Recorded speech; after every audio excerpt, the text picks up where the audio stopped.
दिल्ली के भाटी माइंस इलाके से लापता हुए 10 साल के बच्चे की 27 दिन के बाद मैदानगढ़ी इलाके में लाश मिली है। एक तालाब के अंदर सड़ी गली हालत में बच्चे की लाश मिली, जिसके बाद परिवार के लोगों ने आरोप लगाया कि बच्चे का अपहरण कर मां के प्रेमी ने उसकी हत्या की, उसके बाद लाश को तालाब में फेंक दिया।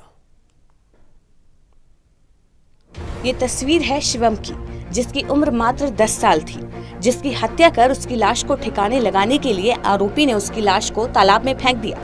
पूरी कहानी हम आपको बताते हैं। इस बच्चे की मां का किसी और शख्स के साथ अवैध संबंध था, जिसकी वजह से वो अपने ससुराल से अपने मायके चली गई थी और वहीं पर रह रही थी। उसका प्रेमी इस बच्चे की मां से शादी करना चाह रहा था, लेकिन बच्चा बीच में इनके लिए रोड़ा बन रहा था, जिसको ठिकाने लगाने के लिए इस बच्चे की मां के प्रेमी ने उसकी हत्या कर उसको तालाब में फेंक दिया। ऐसा आरोप बच्चे के दादी और ताऊ लगा रहे हैं, जिसकी एवज में उन्होंने दिल्ली पुलिस को शिकायत भी दी है। बहरहाल आरोपी को दिल्ली पुलिस ने गिरफ्तार कर लिया है और उसकी निशानदेही पर बच्चे की लाश भी 27 दिन बाद तालाब के अंदर सड़ी गली हालत में पाई गई है। सर शिवम कुमार नाम था उसका। एक लड़का बिट्टू है, सीमा के मौसी का लड़का, उसके साथ शादी से पहले संबंध था उसका। और वो जो 2 दिन यहाँ रहती थी, 6 महीने वहाँ रहती थी, घर पे रहती नहीं थी। अब 3 साल से अपने मैके रह रही थी और लड़ाई झगड़ा करके मेरे को मारपीट करके बच्चे छीन ले गई मेरे से। और बच्चे उसी के पास थे। 29 तारीख मेरे भाई के लड़के की शादी थी, मैं शादी में गई हुई थी।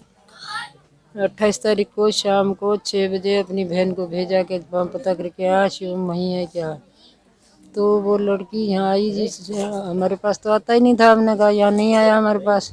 लड़के अजय ने बोला, फिर वो वापस चली गई और सारे में रुका मचा दिया कि शिवम गायब है, शिवम गायब है। हमारी ये मांग है कि उसकी माँ भी बंद होनी चाहिए, जो मिलके गेम खेल रही है। दोनों ने मिलके मारा? हाँ, तो पुलिस वाले ने खुद, यादव जी ने खुद ने कहा है अभी मेरे को चौकी में 1-2 घंटे पहले ही। मैंने कहा किस लिए मारा उसको, तुम्हारे को भी पता होगा किस लिए मारा है।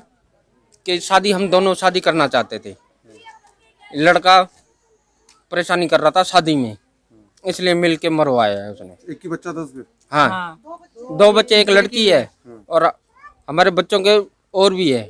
हमारे 3 बच्चे चाहिए। हमारे पुलिस डिमांड से ये मांग है, हमारे 3 बच्चे हमें चाहिए। वहीं बच्चे की मौत के बाद उसकी दादी और ताऊ ने और बच्चों की जान को भी खतरा बताया है। वहीं दिल्ली पुलिस की कार्रवाई पर भी सवाल उठाए हैं। वक्त रहते ही दिल्ली पुलिस कार्रवाई करती तो इस बच्चे की मौत नहीं होती। बहरहाल पुलिस ने मुकदमा दर्ज कर लिया है और पूरे मामले की जांच कर रही है। दिल्ली से टोटल न्यूज के लिए राकेश सोनी की रिपोर्ट।